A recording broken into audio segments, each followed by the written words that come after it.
most recently publishing an influential book entitled A New World Order, which focuses on global governance.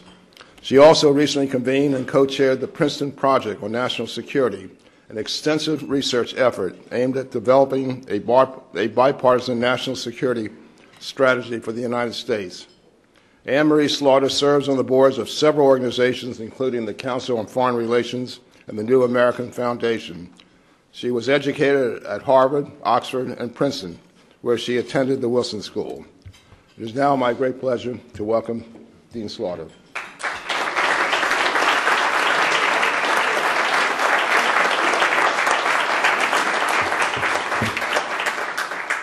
Thank you. It's been an interesting day to be the dean of the Woodrow Wilson School. So we started out listening to Professor Cooper, and I was swelling with pride. He described Woodrow Wilson in the best possible light, from going from strength to strength. And I sat there thinking, yes, and I am the dean of the Woodrow Wilson School. And then we had the second panel.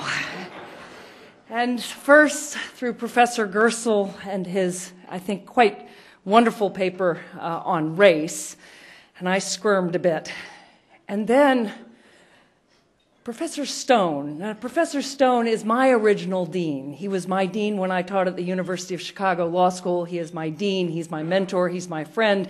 And he stood up and he said, "I come not to praise him, but to condemn him." And I squirmed, truly. And of course, the final discussion, the final presentation, Professor Brown's absolutely wonderful presentation on Woodrow Wilson and women's suffrage. And I kept wondering, I wonder if I would have been the kind of woman Woodrow Wilson liked. I don't think so, in all honesty.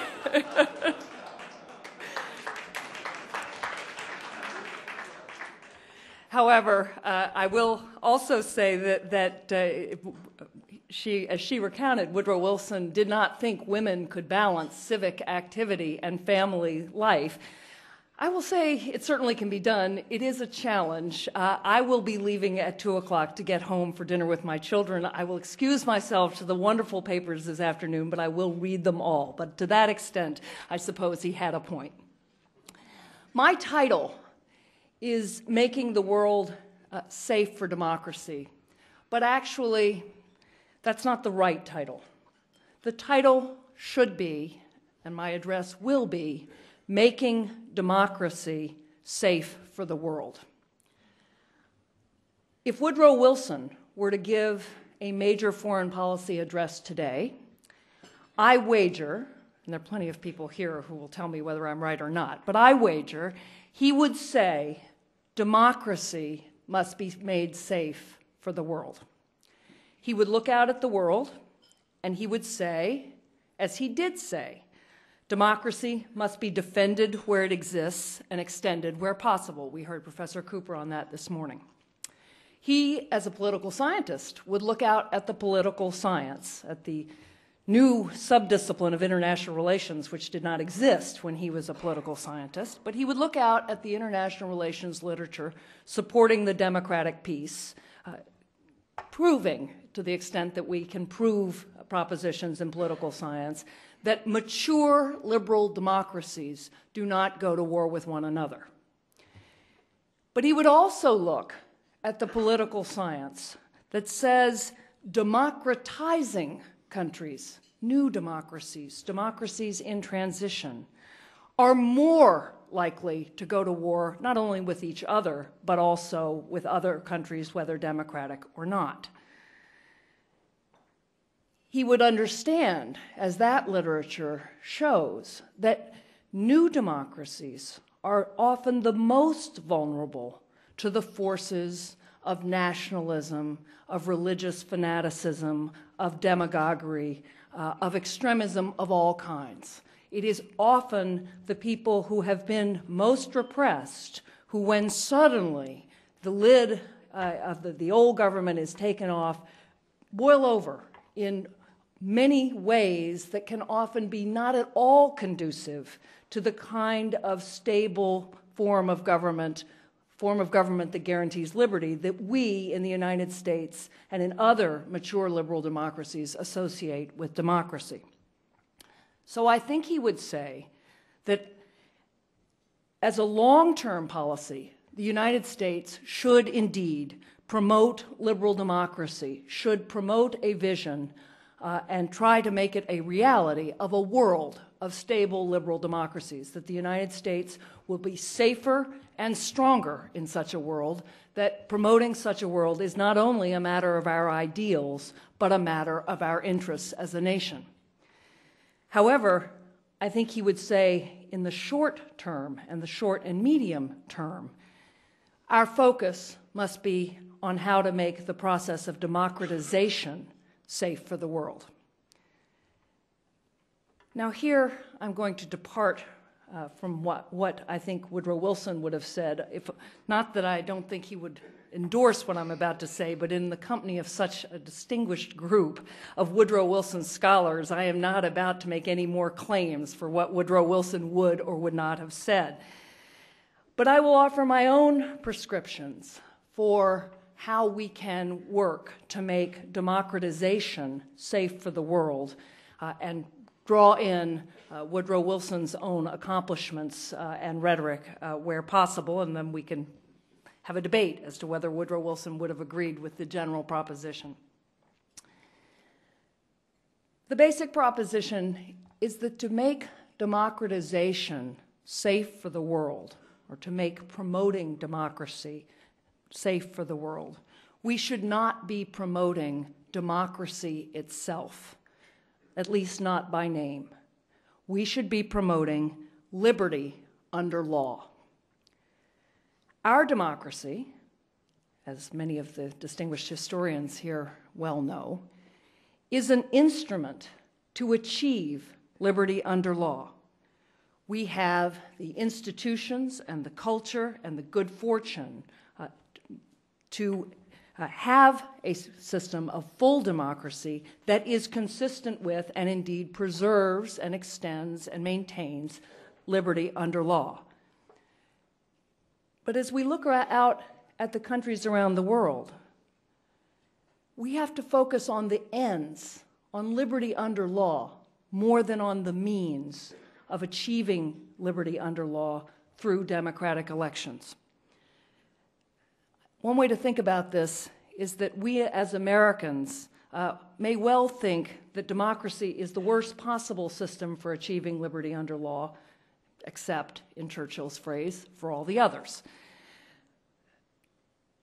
But when we look at other countries, what we want to be, we want to work with governments to achieve, and what we want to promote with other countries is systems of government in which the people enjoy the full range of liberties under a system of the rule of law.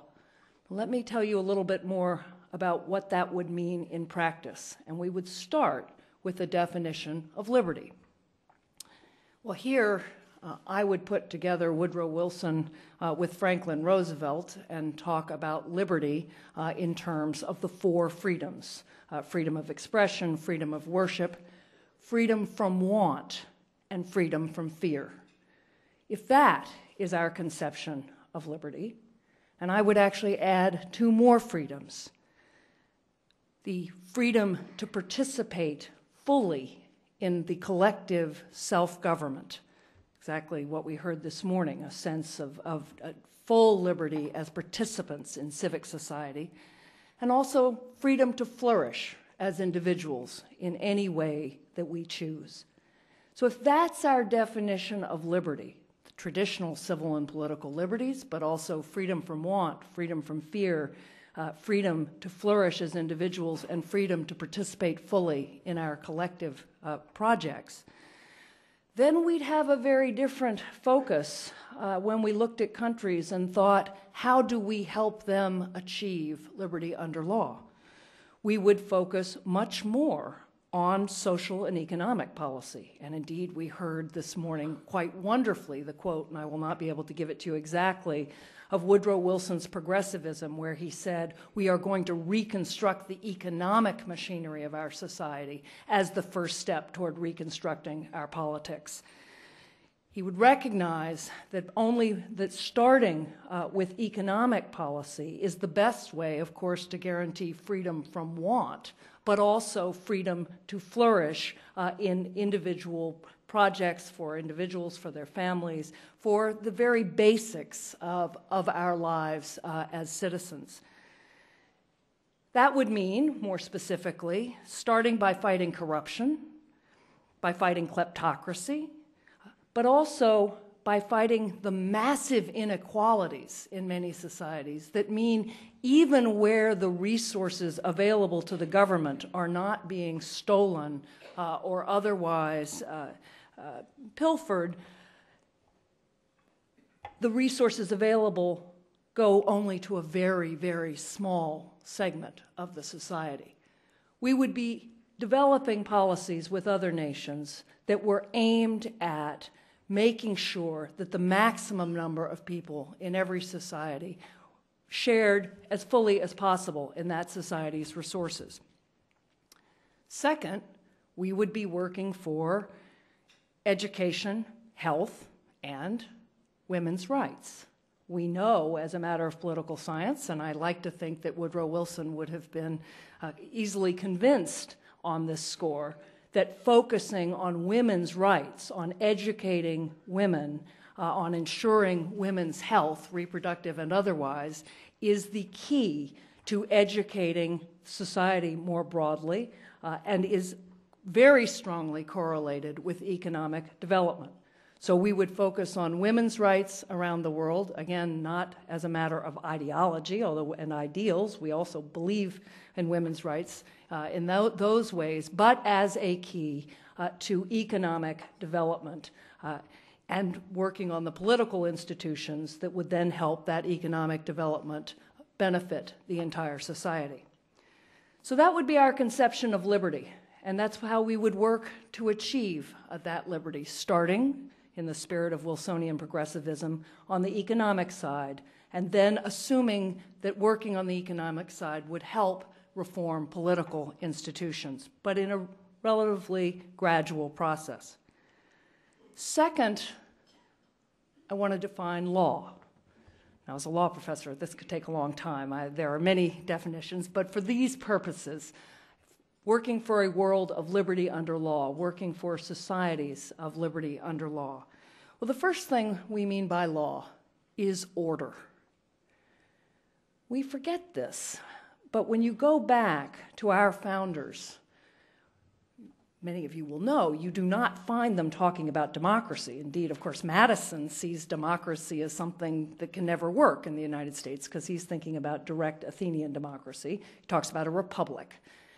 But what they all talk about are the combined blessings of liberty and order. That's a Jeffersonian quote. I'm sure Woodrow Wilson may have said it at some point, but they were very keenly aware of the need to balance liberty with the basic order that guarantees human security, that guarantees freedom from fear.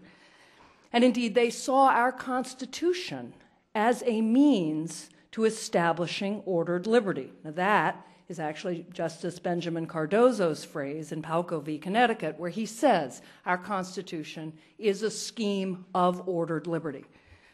So the first thing we would think about when we think about liberty under law is the instrument of order. And of course, at the very most basic level, law as the instrument of order must be backed by force. So we must first establish the basic order that provides for human security in a society, absence from violence. Second, law is the instrument by which people hold their governments accountable, by which they demand performance and punish when the government when they do not get the performance that they seek. So we would think about law in terms of holding governments accountable, and here again, the first focus is often on fighting corruption. It is to hold government accountable for spending the resources of the country, of the people. And finally, we would talk about law as the instrument through which people protect themselves from the government through individual rights, but also through separation of powers. Now, here I probably am departing from Woodrow Wilson. As we heard this morning, he was fonder of the British system and perhaps more skeptical of the separation of powers than at least I, educated as an American lawyer, would be. American constitutional lawyers believe passionately in the separation of powers precisely as the means of combating the abuse and concentration of power in any one branch. That's a separate debate we could hold, but my larger point is that we would think of law as the instrument through the Bill of Rights and through the great architecture of our Constitution, separation of powers, by which we protect ourselves from the government. Now here, let me be clear. I do not suggest that if we were to promote liberty under law around the world, that we should be telling other societies to imitate our particular constitutional scheme. This is a fight I have with my husband, who's a political scientist on a regular basis. He's deeply Wilsonian in that he much prefers the parliamentary model. Again, to an American lawyer, those are fighting words. But that's not the key issue here. The key issue is that you would think about law as the instrument of order, as the instrument of accountability, and as the instrument of protecting individuals from the abuse of power by their own governments. So, if we think about promoting liberty under law in societies around the world, and we define liberty and law as I have, you might say we would be promoting liberty and law polities. And here, a friend recently sent me a quote from Robert Conquest, who is actually writing in a very different vein, but he has the following quote that I wanted to read to you. He said, "Democracy did not develop or become viable in the West until quite a time after a law and liberty polity had emerged. Habeas corpus, the jury system, and the rule of law were not products of democracy, but of a long effort from medieval times to curb the power of the English executive. And democracy can only be seen in any positive or laudable sense if it emerges from and is an aspect of the law and liberty tradition." That I had not corresponded with Professor Conquest. These are two quite different ways of coming at the importance of liberty under law. What that would mean concretely is not that we would oppose elections. That's unthinkable. It's unthinkable to imagine America and American foreign policy as publicly opposing elections. We have indeed privately opposed elections in many countries. But we would not publicly oppose elections. What we would say is that our conception of democracy is as an instrument to achieve liberty under law. It is a government of, by, and for the people, and it has a key role to play in ensuring liberty under law. But only if fair and free elections could be certain of producing a government of whatever party that was in fact committed to liberty under law, so that the standard of when you hold elections and how you hold elections is to ensure that whoever wins across a particular political spectrum is committed and constrained to be committed to preserving and upholding a system of liberty under law. So, I am postulating that Woodrow Wilson might have at least endorsed, if he were not to argue in quite this way, making democracy safe for the world as promoting liberty under law as the essential end that democracy must produce, and working to ensure that it does produce liberty under law. Finally, Professor Cooper said this morning that Woodrow Wilson would never have used a passive construction unless he knew exactly what he was saying. And I don't think Professor Cooper was alluding to perhaps the most famous passive construction in American politics. President Nixon's mistakes were made. I think here I would say similarly that democracy must be made safe for the world. By whom? Not by the United States alone. The idea that the United States would have acted alone to make the world safe for democracy, or today to make democracy safe for the world, is not only wrong, it's deeply counterproductive. So not by the United States alone, but also, if you will bear with a particularly awkward grammatical construction, not by the United States. In other words, to say that we should not promote democracy, to promote democracy and promote democracy in a way that's safe for the world alone, does not mean going to the other extreme and saying we should abandon a value-based foreign policy, we should turn back to the politics, the realpolitik of interest. Not at all. The United States, to be true to the country that we are, must promote liberty under law, must promote democracy, but must find ways to do it through international institutions with other countries in ways that are effective and that recognize the limits of our own experience. That is the subject of another talk as to how we could do that, and I, at the end of this wonderful morning, will not go into the details, except to say we have done it before. We did not do it through the League of Nations, but we did it much more successfully through the United Nations and the many other institutions that we helped create. We did not create them single-handedly under President Truman. I would also say that if we are successful if we are to be successful in working with other nations to promote a world of liberty under law, we'll have to start by examining how well we are living up to our own traditions of liberty under law at home. We heard many criticisms this morning, many accounts of our tremendous failings over our 2 centuries in achieving liberty under law for all of our citizens. From what I've heard, Woodrow Wilson might well have bridled at the criticism leveled at him this morning.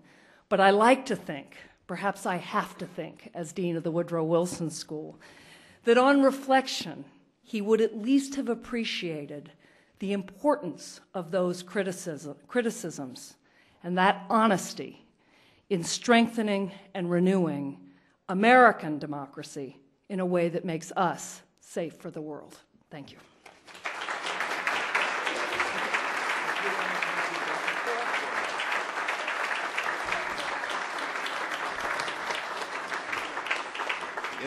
In the Wilsonian tradition, Dean Slaughter said she would entertain some questions from our group. So, yes.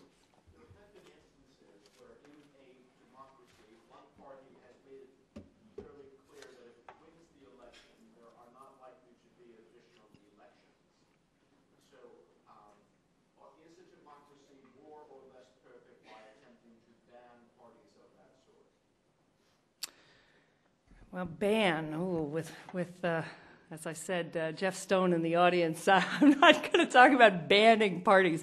What I would say, and again, this is not something I think the United States can do alone, but I think collectively with other nations, you can develop a set of criteria that all parties running an election have to pledge themselves to. Now, of course, they can win and they can break that, but that you at least spell out very clearly what is required of a party should it win the election, and in very specific guarantees, everything from protecting an independent judiciary to protecting the opposition to guaranteeing that it will hold free and fair elections in its turn. That at least sets it provides a set of constraints and makes clear what democracy should produce. If then that party comes to power and betrays that, it will at least be seen as having usurped a democracy, and you will have some better means by which to then oppose it. I think it's also clear from what I said that the process by which you get to the point at which you're holding elections needs much more attention, and it's perfectly permissible to say you're going to have local elections, you're going to have forms of participatory government, you're going to have representative government before you get to the point that you throw it open to all parties in nationwide free and fair elections.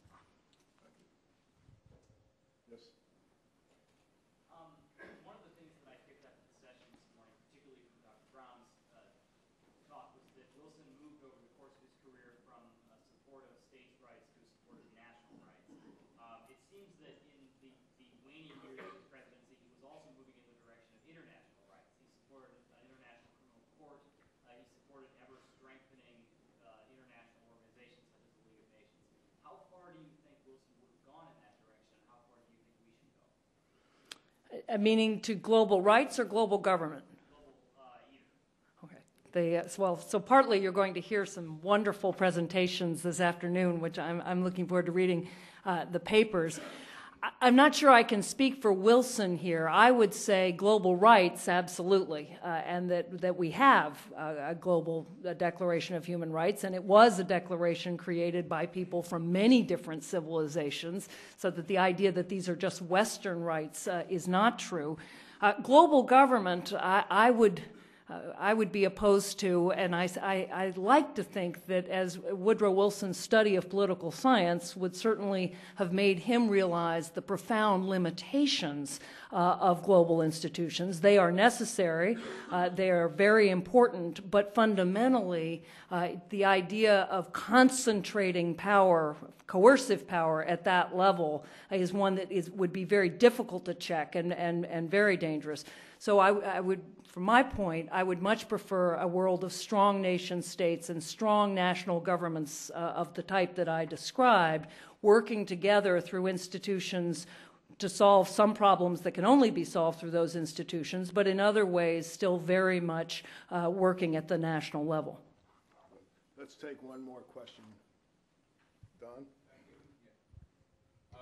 One of the definitions of liberty that you had was a freedom to participate fully in choosing the people to choose their own government, and then you talk of liberty under law as being preceding to democracy, which you define as elections. But how do you choose your own government without elections as part of that component of liberty? Thank you for giving me the opportunity to clarify. What the freedom I was describing was more the freedom to participate fully in collective projects, which ultimately, as the society evolves, means it's choosing your government. But prior to that, I think what it means is establishing the basic class and race and gender equality that I think Woodrow Wilson's progressivism sought to achieve, however imperfectly. In other words, if you look at his initial achievements legislatively that we heard this morning, with child labor laws, with the regulation of many different industries, with the income tax, with actually free trade, he's working to ensure that all individuals have the ability not only to flourish economically, but to have the time not spent working 20 hours a day, to participate fully in collective projects. So what I was imagining there is much more participating fully in the life of their community, and then in the life probably of their region, and gradually as you move to full democracy in self-government. But part of my point is you can have popular and representative government, as our own founders well understood, and you can have a government that ensures liberty and law without turning immediately to full-scale national elections. Would you take one? The young lady had her hand. Yes. Wondering what you think of, like, the situation in Iraq and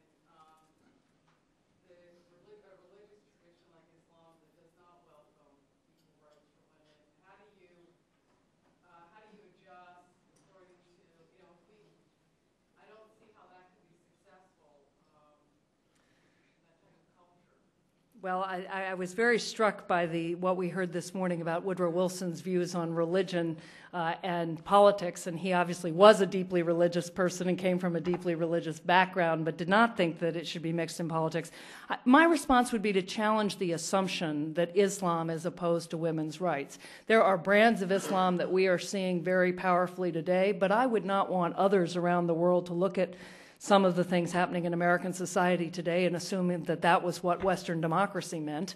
I would say, wait a minute, there are many different views of what liberal democracy means, and in our society we fight very hard. We contend with one another as to what is the true heir to our Constitution or to Western values. Similarly, there are many Muslim scholars, there are Muslim politicians who have a very different view of women in Islam, who would point out that the Prophet himself treated his wives in ways that are completely consistent with women's participation in political life.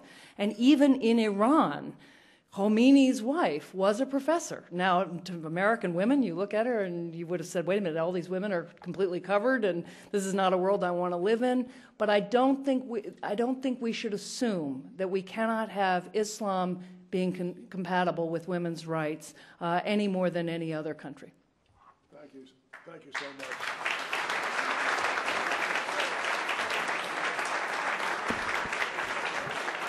Thank you so much for your insightful comments.